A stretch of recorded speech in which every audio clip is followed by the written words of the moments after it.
नमस्कार, मैं हूं आशीष चित्रांशी और आप देख रहे हैं the news launcher. Hot topic with Hemant Atri. Hemant भाई को ले आइए स्क्रीन पर, जोड़िए। स्वागत है हेमंत भाई। पिछले 72 घंटों से आप भी हम भी सब बहुत व्यस्त थे और पूरा भारत व्यस्त था। पूरा भारत व्यस्त था। सब के सब मोदी जी के इवेंट में उलझे हुए थे। उनका अपना सिस्टम है, अपना ग्लोब है, उसी में गोल गोल घुमाते रहते हैं। लेकिन अब वक्त है उससे बाहर आने का। उससे बाहर तो 24 घंटे पहले आ जाना चाहिए था, जब होर्मुज में घुसते ही भारत के जहाजों पर फायरिंग हुई। अब तक इस होर्मुज में, समंदर के बीच, अगर कोई मारा गया है तो भारतीय नाविक मारे गए हैं। अगर फायरिंग हुई है तो भारत के जहाजों पर फायरिंग हुई है। लेकिन फायरिंग के बाद, ये फायरिंग कल, मैं भारतीय समय के अनुसार बताऊं, कल मोदी जी का जब रात में 8:30 बजे भाषणबाजी हुआ है ना, उसके कई घंटे पहले फायरिंग हुई थी। कई घंटे पहले फायरिंग हुई थी। रात में 8:30 बजे राष्ट्र के नाम प्रधानमंत्री का संबोधन होना चाहिए था कि वो राष्ट्र को एक बार ये आश्वस्त कर देते कि देश को हमारे कोई खतरा नहीं है, हमारे देश के संप्रभुता को, अस्मिता को कोई खतरा नहीं है, हमारे देश के व्यापारिक जहाजों को कोई खतरा नहीं है, उन जहाजों पर जो क्रू है उनको कोई खतरा नहीं है, हम ईरान के साथ संपर्क में हैं, या जो भी चीजें हैं। अब उतना मैं नहीं जानता डिटेल जितना मोदी जी जानते हैं। ये सब देश के सामने बताने का वक्त था। ये छोटी मोटी घटना नहीं है। बहुत सारे, इस देश के बहुत सारे लोग शायद इसकी गंभीरता को न समझें, और उसकी गंभीरता को आप समझें, इसीलिए हम आए हैं इस कार्यक्रम को लेकर। मैं भी वो चर्चा करूंगा, हेमंत जी से भी इसकी गंभीरता को समझेंगे। ये बहुत बड़ी घटना है। पूरी दुनिया में 290 से ज्यादा मुल्क हैं, सैकड़ों जहाज फंसे हुए हैं। भारत के जहाज पर फायरिंग हुई। क्या इसलिए फायरिंग हुई कि अमेरिकी नाकेबंदी में भारत के जहाज या भारत की कोई भूमिका थी? क्या अमेरिकी नाकेबंदी का कहीं पार्ट कुछ दिखा? बहुत सारे सवाल हैं, ये सवाल खड़े होंगे। क्यों फायरिंग हुई? आपके 9 जहाज ईरान के साथ कोऑर्डिनेशन से निकल चुके थे। 9 जहाज निकले थे, उनको आईआरजीसी ने खुद निकलवाया था। आखिर क्यों फायरिंग करनी पड़ी? 14 जहाज फंसे, 8 की तो एक मुस्त लौटने की खबर है। अलग अलग खबरें हैं कि 13 भारत के लौटे, 14 लौटे, 8 लौटे, बहुत सारी खबरें हैं। और आप यहां पर कांग्रेस कांग्रेस कांग्रेस कांग्रेस, राहुल गांधी जहाज पर गोली चला रहा था। मतलब एक, इस दुनिया में अलग अलग राष्ट्रों को हम लोग पढ़ते लिखते, अपने दौर में, इतिहास में न जाए, अपने दौर में पूरी दुनिया में सैकड़ों राष्ट्राध्यक्षों को देख लिया। पूरी दुनिया का मैं कह रहा हूं, सैकड़ों राष्ट्राध्यक्षों को देख लिए। उनके कार्यकाल बदलते बदलते 30-35 साल अपने, मतलब होश हवास में, पत्रकारिता में 25 साल देख लिए। लेकिन ऐसा राष्ट्राध्यक्ष कभी नहीं देखा। नीरो, क्या नीरो तो पानी मांगेगा चुल्लू भर डूबने के लिए, अगर देख ले तो। जहाजों फायरिंग हो रही थी और साहब भाषण ठोक रहे थे, कोई लेना देना नहीं था। हालात अब बद से बदतर हो चले हैं। जिस शांति वार्ता की उम्मीद थी, वो उम्मीदें अब टूट चुकी हैं।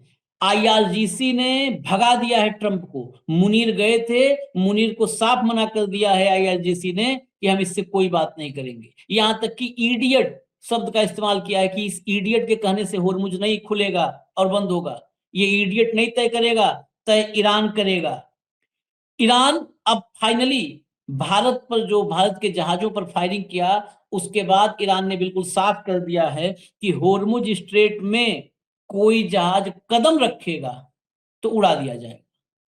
और सिर्फ वो ट्रेलर था, क्योंकि शायद भारत या भारत के जहाज किसी के इशारे पर थे। आज मैं राजनाथ सिंह से वो जवाब लेना चाहता हूं, जिसको, मतलब देश के सामने ये झूठ बोलने वालों को सजा होनी चाहिए। देश के सामने क्या कहा था? मोदी जी को देखिए, हमारी नेवी होर्मुज से जाकर के भारत के जहाजों को लेकर आ रही है। ऐसा लग रहा था कि अमेरिका अमेरिका सब ढक्कन हो गए हैं, हमारे नेवी जा रही है और वहां से लेकर के आ रही है।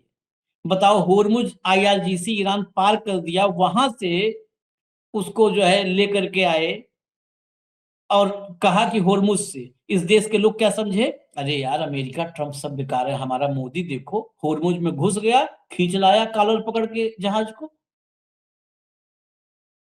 क्या झूठ बोल रहे थे ये सब।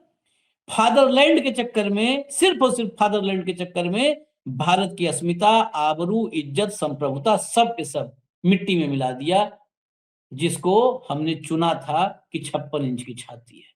आपको मैं खबरें दिखाता हूं, फिर हेमंत भाई के पास चलेंगे। खबर क्या, सबसे पहले आपको मैं वो झलक दिखाता हूं जो शुरुआत इससे करता हूं, आखिर किससे करूंगा वो आखिर में देखिएगा, तब फर्क पड़ेगा कि वो जो माई फ्रेंड डोनाल्ड है ना, वो भारत को क्या समझता है। शुरुआत जिससे कर रहा हूं और अंत जिससे करूंगा, दोनों आप जोड़िएगा, थोड़ा आप हमारा साथ दीजिए। शुरू कीजिए, पहली क्लिप लाइए ट्रंप की। Mr. President, a question on Iran. Iranian gunboats fired upon 2 vessels today. President Macron said that. Thank you very much, अगर नहीं समझे तो ऑडियो कम कर दीजिए, मैं बताता हूँ। नहीं, ऑडियो कम करिए, चलने दीजिए, नीचे ट्रांसक्रिप्ट है। ये डोनाल्ड ट्रंप है, जिसके सामने कैमरा लगा करके पूछो, यहां तक कि ये खुद बोलता है कि मुझसे अगर सेक्स पे भी आप लोग को बात करनी है तो कर लीजिए।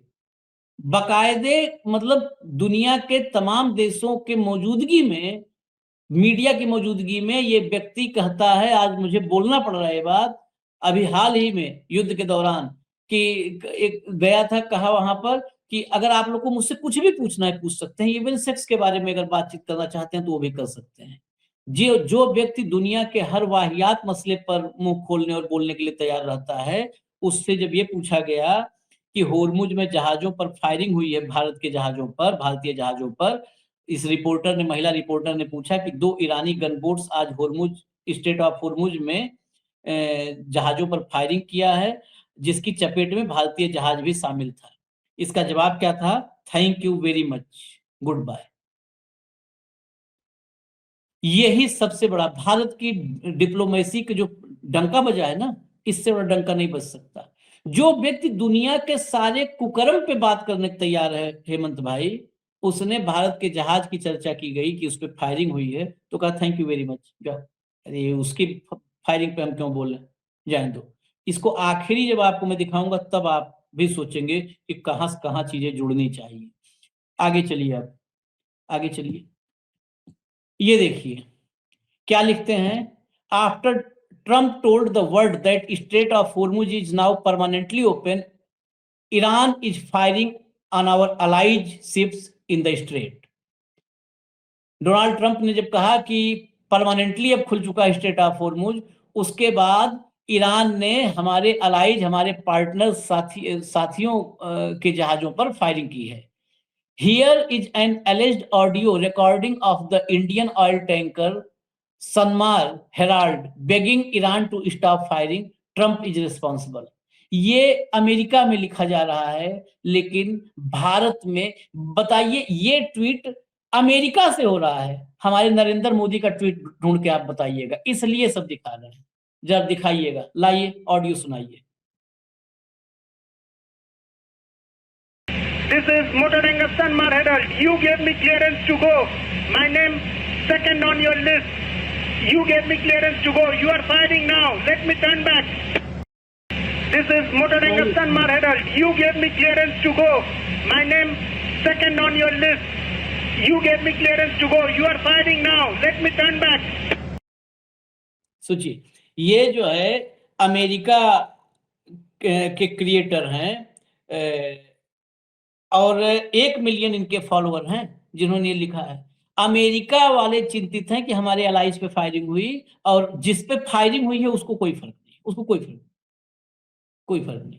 चलिए आगे चलिए, अगला।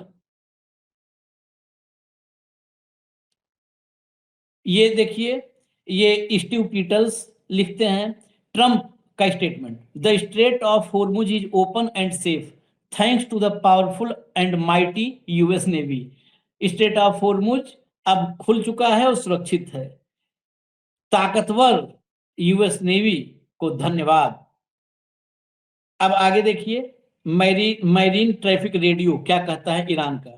Iran two vessels trying to enter the strait, जो वेसल्स स्ट्रेट ऑफ हॉर्मुज में एंटर करने की कोशिश कर रहे हैं उनको क्या अनाउंस कर रहा है? We don't open the strait because of some tweet by an idiot. किसी इडियट के एक ट्वीट से हम स्ट्रेट ऑफ हॉर्मुज नहीं खोलने वाले हैं, नहीं खोला है हमने। ये कौन इडियट है जो कह रहा है कि ओपन है और सेफ है? ऑडियो सुनवा दीजिए, audio सुनवाइए। Oman Sea. This is Iranian Sepa Navy calling you on channel 16. The Strait of Hormuz is still closed. We will open it by the order of our leader Imam Khamenei, not by the tweets of some idiot. If you want to pass through the strait, you must ask permission from Iranian Sepa Navy. All vessels that have a connection with our enemies will be targeted if they try to pass the Strait of Hormuz out. सुना आपने? कह रहा किसी idiot के tweet पर ये straight of Hormuz नहीं खुलेगा। अगला लाइए सुलेमान अल फहद, इनका ट्वीट लाइए। ये इन्होंने ये वीडियो उन्हीं ने ट्वीट किया है कि यूएई से एक जो है कंटेनर भाग्य लक्ष्मी निकल रहा था, उसने बातचीत की, क्या हुआ सुन लीजिए, सुनिए। Iranian Navy, this is Bhagya Lakshmi. Go ahead, sir. I read you loud and clear. Good evening, sir. This is Iranian Sepa Navy. The strait is locked and pass from that is forbidden. And there is no any permission for you to use from the strait. You are ordered to go back to your departure immediately. You are ordered to go back to your departure immediately. Do you get my message? Okay, copied your message. I will turn back and there is no permission to transit Hormuz. That's correct, sir? Yes, sir. There is no any permission for you. You are ordered to go back to your departure immediately. And strait, you get permission. Okay, wait for the permission. Thank you. Okay, thank you. Back to 16 out. Thank you. Back to 16 out. अब देख लीजिए, इससे ज्यादा clear नहीं होगा कि straight of Hormuz पर किसका अधिकार है। वो एक वहां पर है 37 बार, 1 घंटे में 37 बार उसने अपने ट्रूथ सोशल पर 37 बार पोस्ट किया है। 37 बार पोस्ट 1 घंटे, मतलब आप सोच रहे हैं करीब करीब वो हर 1.5 मिनट पर एक पोस्ट करता है, हर 1.5 मिनट पर। ये सोशल मीडिया का एडिक्ट, इसको अमेरिका वालों ने चुन लिया था। गजब गजब चुने हो, जो चुने हो झेलो। उसको चुना था, उस एडिक्टेड को। और हमारे यहाँ की स्थिति, अब मैं चल रहा हूँ हेमंत भाई के पास, सब सुनवा दिया मैंने। अभी बहुत चीज बचा है, मैंने कहा था आखिर में जोड़ेंगे, कनेक्शन आखिर में जोड़ेंगे, हम लोग भी थोड़ा दुनिया गोल है वैसे घूमे। हेमंत भाई 3 ऑडियो सुनवाया, सब ढूंढ के निकाला आपने भी, तो जो है ये तीनों ऑडियो सुन लिया आपने, और ट्रंप को भी सुन लिया। ट्रंप ने भारत के जहाजों फायरिंग पर कहा goodbye, thank you very much, चला गया, एक शब्द नहीं बोला। अमेरिका से भारत के जहाजों पर हमले की खबर या फायरिंग की खबर को अमेरिकी लोग चिंता के साथ लिख रहे हैं।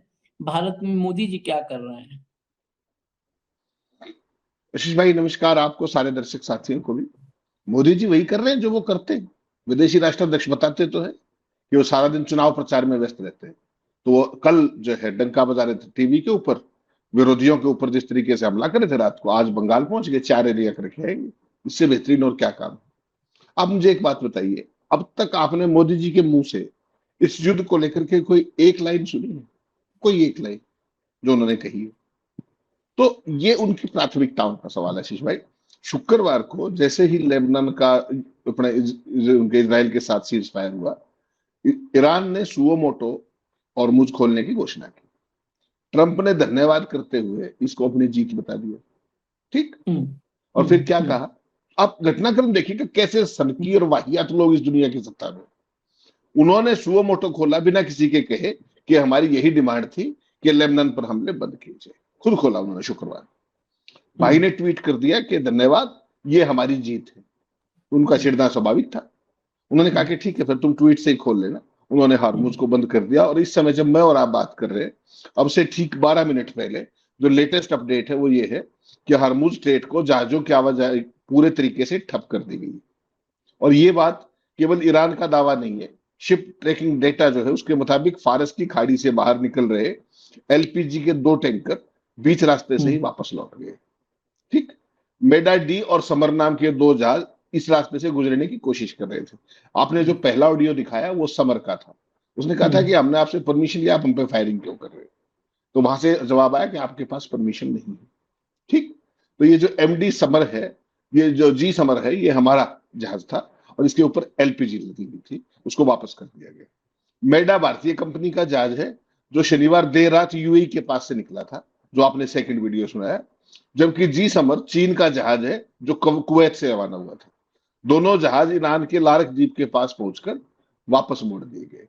ठीक, और जहाजों को जो ट्रैक वेबसाइट करती है मेरीन ट्रैफिक, उसने कहा कि फिलहाल कोई भी मेरीन जहाज हॉर्मुज से फिलहाल नहीं गुजर रहा है।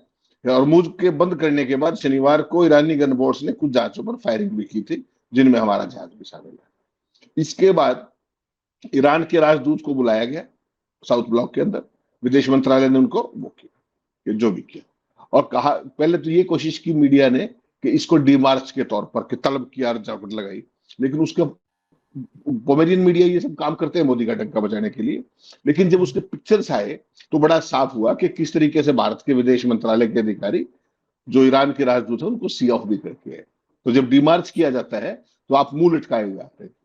तो आशीष भाई, जिस समय मैं और आप बात कर एक सेकंड, जब चर्चा आई है ना तो क्लियर हो भैया, सबसे लास्ट में लगा, आप पढ़ के भी सुना दीजिए उसकी लैंग्वेज ही बोल रही है। मैंने पढ़ा था, लेकिन मुझसे बेहतर आप अंग्रेजी बताएंगे, आप ही पढ़ के बता दीजिए।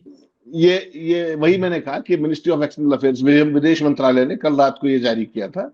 इसमें कहा था कि जो इस्लामी रिपब्लिक ईरान के जो राजदूत हैं उनको दिल्ली में बुलाया गया विदेश मंत्रालय के द्वारा बैठक के लिए, विदेश सचिव के साथ।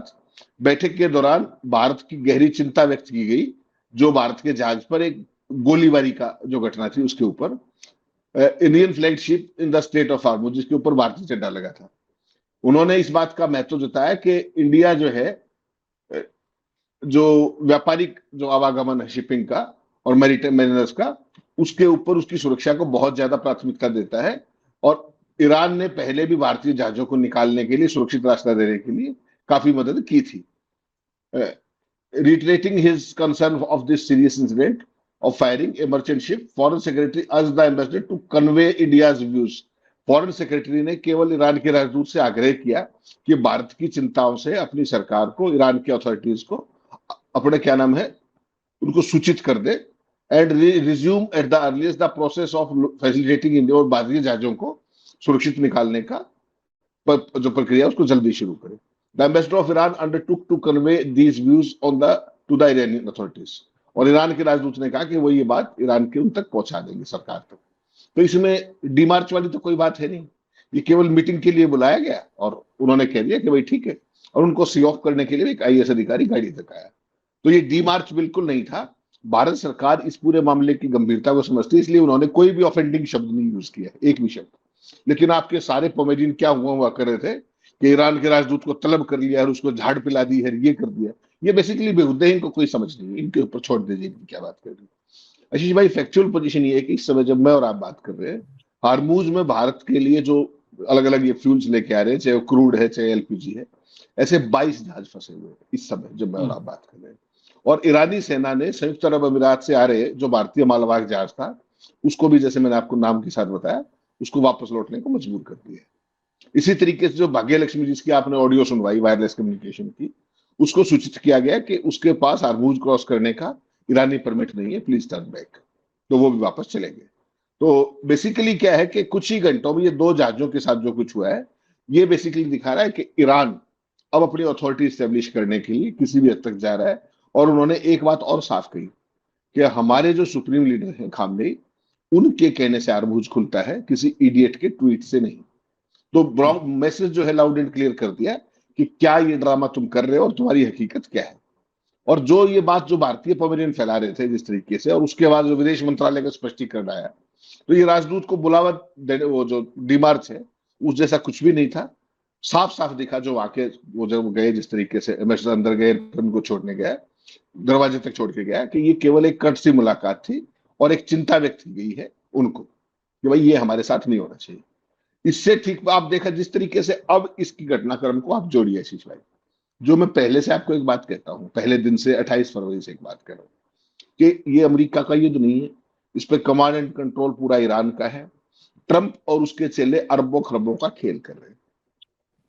अब जो शुक्रवार को ट्रंप ने किया, धन्यवाद ईरान का कि हरमुज खोल दिया गया, ईरान का धन्यवाद किया, और 15 मिनट जैसे उसने ये किया, इजराइल को मिर्ची लगी।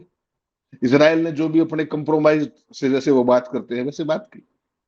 अगली लाइन क्या लिख दी ट्वीट 20 मिनट के अंदर कि साहब अमेरिका जीत गया, अमेरिका के प्रयासों से यार कुछ खुला है। तो इनका अच्छा दोबारा से बंद कर दिया। ये बंद कराना कौन चाहता है? ये बंद कराना कौन चाहता है? ये बंद कराना फादरलैंड इजराइल चाहता है। लेकिन इसमें जो खेल हो गया, उस खेल को अब समझिएगा। ट्रंप ने घोषणा करने के ठीक 20 मिनट पहले वही हुआ जो पिछली बार हुआ था। किसी ने तेल बाजार में करोड़ों डॉलर की शॉर्ट सेलिंग कर दी, जो मैं आपको कहता हूं हमेशा। पिछली बार 2 हफ्ते का किया था सीज फायर, उस समय ये बात बिल्कुल क्लियर हुई थी। मैंने आपने बाकायदा रूटर्स और फाइनेंशियल टाइम्स की सारी रिपोर्ट्स दिखाई थी। परसों फिर फ्राइडे को वही हुआ, करोड़ों डॉलर की शॉर्ट सेलिंग कर दी। एक बार होता तो ये संयोग हो सकता था, लेकिन युद्ध शुरू होने के बाद कम से कम तीसरी बार या चौथी बार ये चीज हुई है। ये सामान्य नहीं है, चौथी बार हुई है, ये सामान्य नहीं है, एक पैटर्न है। और इससे ये भी संकेत मिलता है कि राष्ट्रपति के जो वार्ताएं हैं, बाजारों में किए जा रहे उतार चढ़ाव भरे पूर्वानुमानों में व्यापक भ्रष्टाचार और अंदरूनी सूचनाओं का पूरे का पूरा हाथ है, सूचनाओं का भी और स्वार्थ का भी। अमेरिकन एजेंसियां बताएं चाहे ना बताएं, उस समय भी हमने बात की थी कि चोरी छिपके इन सब चीजों की जांच चलती रहती है और सारी तथ्यों को बिल्कुल ब्लैक एंड व्हाइट में रखा जाता है। किसी भी समय संसद के अंदर या यूएस कांग्रेस के अंदर जिस तरह की चीजें मांगी जाती है, तो आप सोचिए किस तरह के क्रूर। ट्रंप को क्या लेना कि भारत के जहाजों पर फायरिंग होगी? उसने ठीक आउट, थैंक यू, उसने क्या लेना है? अगर इजराइल के साथ कुछ हो जाए तो वो ठेकेदार बन के खड़ा हो जाएगा। ये चीज देखनी पड़ेगी। और आप कौन हो? ट्रंप को माई फ्रेंड हो। 4 दिन पहले भी ट्वीट कर रखा था माई फ्रेंड। अरे माई फ्रेंड से आगे भी बहुत दुनिया होती है प्रभु, कुछ स्टैंड ले लीजिए। ना इजराइल आपको रिकॉग्नाइज कर रहा, ना अमेरिका कर रहा, ना ईरान कर रहा, आप अकेले ही डंका बजाते घूम रहे हो, फर्जी बातों पे राष्ट्र के नाम संदेश देते फिर रहे हो। पूरी दुनिया में आपकी छिछालेदार हो रही है। चुनाव पीक पे है और आप क्या कह रहे हैं? जो 2023 का बिल पास था, जो 16 तारीख को नोटिफाई भी हो चुका, कहते इन्होंने पास नहीं होने दिया। फिर नोटिफाई क्या किया आपने अगर पास ही नहीं होने दिया तो? डिलिमिटेशन को महिला आरक्षण बता रहे हो, ये भी और इनके पमेलियन भी। अगर आपने वास्तव में राष्ट्र के नाम संदेश देना था तो इस युद्ध को लेकर दे लेते। अगर ज्यादा ही शौक हो गया था, कई बार आज आदमी को बुखार चढ़ जाता है कि करना चाहिए, तो उसमें कर लेते। वो नहीं किया। किया क्या कि महिलाओं के लिए जिम्मेदार है, वो जिम्मेदार है। तो ये सारी चीज आपको देखनी पड़ेगी। और ये आशीष भाई जो कल मोदी जी ने किया है, ये अपने आप में शर्मनाक इसलिए है कि आजादी के बाद के इतिहास में किसी भी राष्ट्र के नाम संदेश में किसी भी प्रधानमंत्री ने कभी अपोजिशन पे अटैक नहीं किया, कभी पॉलिटिकल बात नहीं की। और ये वक्त तो और भी इंपॉर्टेंट है जब तमिलनाडु में और वेस्ट बंगाल में चुनाव ड्यू है। सीधे सीधे आचार संहिता का घोर उल्लंघन है उसके बावजूद भी अपने भाषण दे मारा। आधे घंटे 29 मिनट बोले और 58 बार कांग्रेस का जिक्र किया। मैं सिर्फ ये दर्शकों को याद दिलाना चाह रहा हूं कि पुलवामा का आतंकी हमला हुआ, चीन का गैलवान हमला हुआ, किसान आंदोलन में 750 किसान शहीद हुए, मणिपुर हिंसा में सैकड़ों आदमी मारे गए, पहलगांव पर देश पर सबसे घातक हमला हुआ, सीज फायर का ऐलान ट्रंप ने कर दिया। ट्रंप ने हमारे देश की संप्रभुता को वो चुनौती दी। केरल हिमाचल में आपदा आई, बड़ी भारी तबाही हुई। नोटबंदी, जीएसटी, लॉकडाउन से लाखों उद्योग तबाह हुए। क्या मोदी जी ने कभी भी राष्ट्र के नाम संबोधन किया? राष्ट्र के नाम संबोधन किस पे किया? परिसीमन बिल को महिला आरक्षण बिल बता करके। और दुख मुझे इस बात का है, आप मुझे माफ कीजिएगा ये शब्द मैं दोबारा रिपीट कर रहा हूं, एक्सप्रेस जैसा अखबार वो भी चंद्रचूड़ निकला। मत बोलिए एक्सप्रेस भी चंद्रचूड़ निकला। क्या सोचा था, क्या निकला? अरे इतना बड़ा अखबार जो सारे देश को पत्रकारिता के पुरस्कार बांटता है, वो परिसीमन जो स्क्रीन चल रहा है ना, जब वोटिंग हो रही थी, आपने टीवी स्क्रीन देखा होगा, उसमें साफ साफ लिखा हुआ था वोटिंग ऑन डिलिमिटेशन। और सारे पोमेरियंस की हेडिंग हमने कल दिखाए थे, वो क्या कह रहे थे कि वो महिला आरक्षण बिल गिर गया। डिलिमिटेशन बिल गिरा साहब, चंद्रचूड़ निकले एक्सप्रेस। इस बात का वास्तव में मुझे दुख है। मैं बहुत सालों, हालांकि लगातार बीच बीच में 10-12 बार हरकतें की, जो इनके संपादक जी हैं कई बार बड़े ज्ञान की बातें करते हैं जब अवार्ड मिल रहे होते हैं जो, लेकिन जब शीर्षक लगाने की बारी आई तो वो भी वही निकले। अब क्या करें, और भारत में सवाल जवाब है नहीं कहीं, तो क्या करोगे आप? हिपोक्रेसी सबको सिखा दिया ना मोदी जी ने, सब उसी धारे में चले गए हैं। जब हमने तो कह दिया हम उस पर नहीं बात ही नहीं करना चाहते उसके बारे में। जिसने अपने पत्रकारिता के आयोजन में मुख्य अतिथि मोदी को बना लिया, वही पत्रकारिता खत्म हो गई। पत्रकारिता और नरेंद्र मोदी में पत्रकारिता का अगर इस दुनिया में सबसे ज्यादा अपमान किया होगा, सबसे ज्यादा, शायद चीन और रूस में ना हुआ हो, सबसे ज्यादा अगर पत्रकारिता और पत्रकारों का अपमान किसी ने किया है तो नरेंद्र मोदी ने किया। राजदीप सरदेसाई जिनके पीछे कभी लगे रहते थे कि एक बार हमको टीवी पे बिठा दो। हाँ हेमंत भाई, आप पूछिएगा पुराने जो खुद का है भाई, रिकॉर्ड पे का है, किताब में लिखा, रिकॉर्ड, ट्राइपॉड उठाते थे, ट्राइपॉड किताब में लिखा हुआ है, किताब में पूरे लिखा। तो जिस राजदीप सरदेसाई के ट्राइपॉड उठाते थे कि मुझे टीवी पे दिखा दो, उस राजदीप सरदेसाई को नीचे पावदान पे बिठा दिया था। तो उसको आप कहते हो पत्रकारिता के सम्मेलन में चीफ गेस्ट हैं, वो पत्रकारिता सिखाएंगे। अगर ऐसे पत्रकारिता सीखनी है तो बंद करो ये एक्सप्रेस का ड्रामा, उस एक्सप्रेस को भी वंदे भारत घोषित कर दो। हाँ, एक्सप्रेस को वंदे भारत घोषित करो, उसका नाम चेंज कर दो, हेडलाइन इंडियन एक्सप्रेस के बजाय लिख दो वंदे भारत, अब से नाम चेंज। मूर्खता पराकाष्ठा। खबर लाइए भैया, लाइए। ये आप ही जो केंट क्या कह रहे हैं बताइए जरा हेमंत। ये वही जो केंट हैं जो एंटी टेररिज्म के डायरेक्टर थे और ट्रंप की अपॉइंटमेंट थे। इन्होंने बहुत बड़ी बात कही है, बाय किलिंग मॉडरेट्स, नरम पंथियों को मार करके, who enforced Iran's ban on building nuclear weapons and restrained the proxies। बहुत गजब की बात कही है उन्होंने कि उन नरमपंथियों को मार के जो ईरान के न्यूक्लियर वेपन्स बनाने के जो कार्यक्रम था उसको रोक रहे थे, और restrain the proxies, we have empowered the hardliners, हमने जो कट्टरपंथी हैं उनको मजबूत कर दिया है, who are now far less likely to negotiate with us। ऐसे लोगों को जो नरमपंथी थे उनकी बजाय चरमपंथियों को आगे ला करके उनको तो मार दिया, अब चरमपंथी आगे, अब ऐसी संभावना बहुत कम है कि वो हमसे बातचीत करेंगे। ये जो केंट कह रहे हैं, आज भी ट्रंप के समर्थक है। ये course of action validates their stance that America is determined to destroy Iran and peace with US is impossible। ये वही बात है, ये उस घटना को वैलिडेट कर रहा है, उसकी पुष्टि कर रहा है कि अमेरिका ईरान को तबाह करने पे लगा हुआ है और उन अमेरिका के साथ उनकी शांति अब संभव नहीं है। कितनी बड़ी बात ये आदमी कह रहा है, और ये लगातार ये कह रहा है कि युद्ध हमारा नहीं है, ये इजराइल का युद्ध है। सोच करके देखिए, ये ट्रंप का अपॉइंटी है, इस्तीफा दे दिया, आज भी ट्रंप का अपॉइंटी है, सॉरी आज भी ट्रंप का समर्थक है। उसके बावजूद ये व्यक्ति देश की इतनी सोचता है, और ट्रंप क्या सोचते हैं वो सारा दुनिया देख रही है। इसमें ट्रंप की बाइट भी उन्होंने लगाई है इस पोस्ट में, वो भी सुनवा दीजिए। Got a little cute as they have been doing for 47 years. Nobody ever took them on. We took them on. They have no Navy. They have no Air Force.